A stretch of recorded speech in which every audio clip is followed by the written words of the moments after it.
Ramakrishna শরণম YouTube চ্যানেলে সকল রামকৃষ্ণ ভক্তমণ্ডলীকে স্বাগত। আজকের পাঠের বিষয় শ্রী শারদারঞ্জন দত্ত শর্মা প্রথমে শ্রী শ্রী মায়ের দর্শন লাভ করেন এবং পরে তাঁহার নিকট কৃপা লাভ করেন। তাঁর লিখিত বক্তব্য আজ তুলে ধরলাম।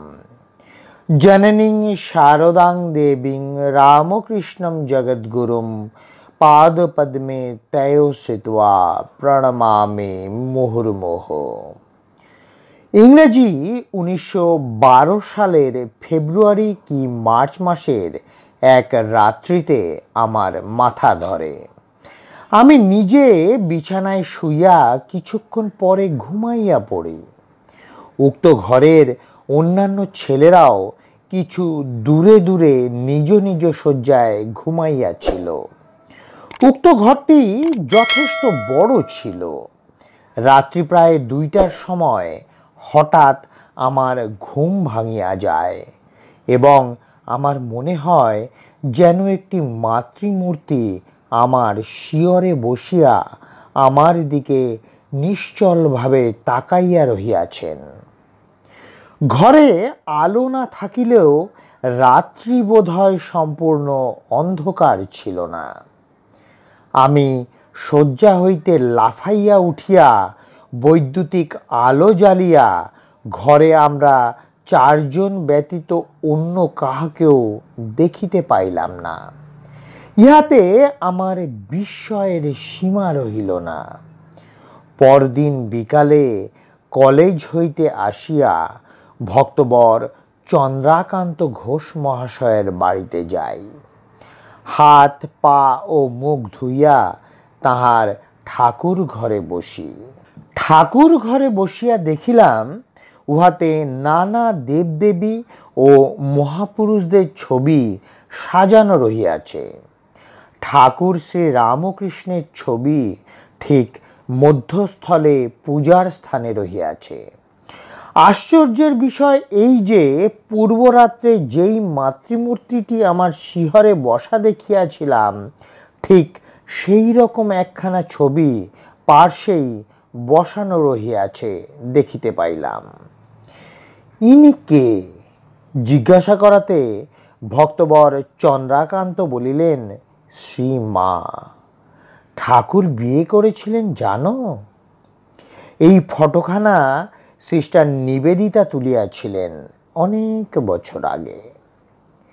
ইতিপূর্বে আমি মায়ের এই ফটো বা অন্য কোনো ফটো দেখি নাই। আমার পূর্বরাত্রির অদ্ভুত দর্শনের কথা বলাতে ভক্তবর চন্দ্রাকান্ত কিছুক্ষণ চুপ করিয়া বসিয়া থাকিলেন।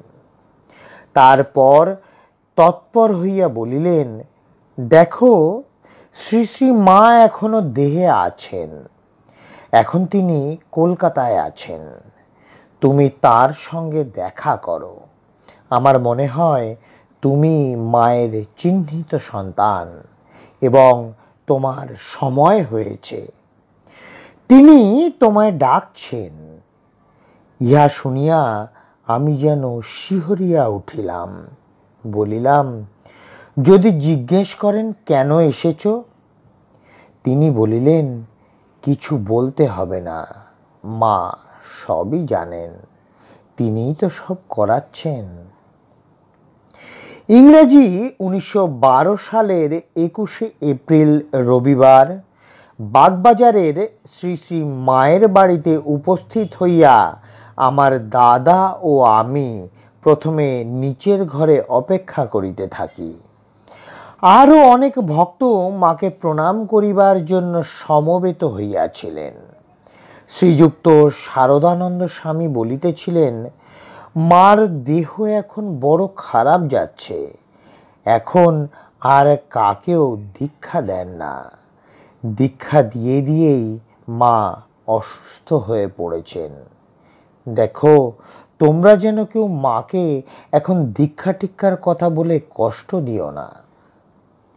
যথাসময়ে উপর হইতে ভক্তদের ডাক আসিল মাকে প্রণাম করিয়া আসার জন্য। আমার দাদা ও আমি উপরে গিয়ে মায়ের পাদপদ্মে সাষ্টাঙ্গ প্রণত হইলাম। মা অবগুণ্ঠনবতী হইয়া পা দুখানা নিচে রাখিয়া খাটের উপর বসিয়া আছেন। তিনি সস্নেহে মাথায় হাত বুলাইয়া আশীর্বাদ করিলেন। মাকে কিছু বলিতে উদ্যত হওয়া মাত্র সন্ন্যাসী ব্রহ্মচারীরা বলিয়া উঠিলেন, আরে বাইরে আসুন, বাইরে আসুন, আরও অনেকের প্রণাম করতে হবে যে। সুতরাং আমরা দুই ভাই বাইরে বারান্দায় আসিয়া এক পার্শ্বে হাত জোর করিয়া মায়ের মুখের দিকে মুখ করিয়া দাঁড়াইয়া থাকিলাম। একে একে অন্যান্য ভক্তগণ নিচে নামিয়া গেলেন। আমরা দুইজন এইভাবে দাঁড়াইয়া রহিলাম। গোলাপ মা আসিয়া আমার দাদাকে জিজ্ঞাসা করিলেন, তোমরা কে গা? দাদা বলিলেন, আমরা দুটি ভাই। গোলাপ মা আবার জিজ্ঞাসা করিলেন, কি চাও? মাকে প্রণাম করেছ তো? আমাদের মুখের দিকে তাকাইয়াই গোলাপ মা ভিতরে গিয়া মাকে বলিলেন, মা, দুটি ছেলে দাঁড়িয়ে আছে, তারা দুটি ভাই, তোমার কাছে এসেছে। উত্তরে মা যাহা বলিলেন তাহা শুনিয়া গোলাপ মা আসিয়া আমাদিগকে বলিলেন। আমরাও শুনিলাম যে মা বলিলেন, পরশু মঙ্গলবার অক্ষয় তৃতীয়া, ভালো দিন।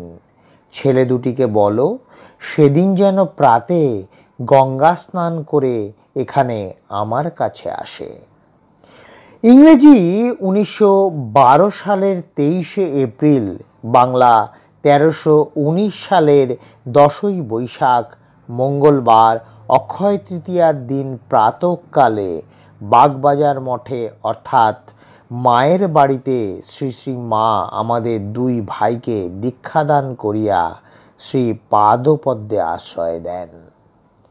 দীক্ষাদান প্রসঙ্গে যাহা যাহা বলিয়াছিলেন এবং দেখাইয়া দিয়াছেন তাহার মধুর স্মৃতি চিরকাল মনে থাকিবে। সেদিন দ্বীপ্রহরে সেখানেই আমরা প্রসাদ পাই। মা প্রথমেই নিজের প্রসাদ আমাদিগকে দিয়া কৃতার্থ করিয়াছিলেন। মা বলিয়াছিলেন, রোজ সকালে ও সন্ধ্যায় ইষ্টমন্ত্র জপ করবে। আমি বলিয়াছিলাম, মধ্যাহ্নে করব না মা, ত্রিসন্ধ্যায়? মা উত্তর দিলেন, বাবা, তোমরা ছাত্র, কলেজে যেতে হয়, দুপুরবেলাতে কি আর সম্ভব হবে? তোমরা সকাল সন্ধ্যায় করবে, আর তাছাড়া যখন সময় পাও তখনই জপ করবে। জয় মা শারদা, জয় মা শারদা, জয় মা শারদা। জয় ঠাকুর রামকৃষ্ণ পরমহংসদেব, জয় স্বামী বিবেকানন্দ মহারাজ। জয় মা।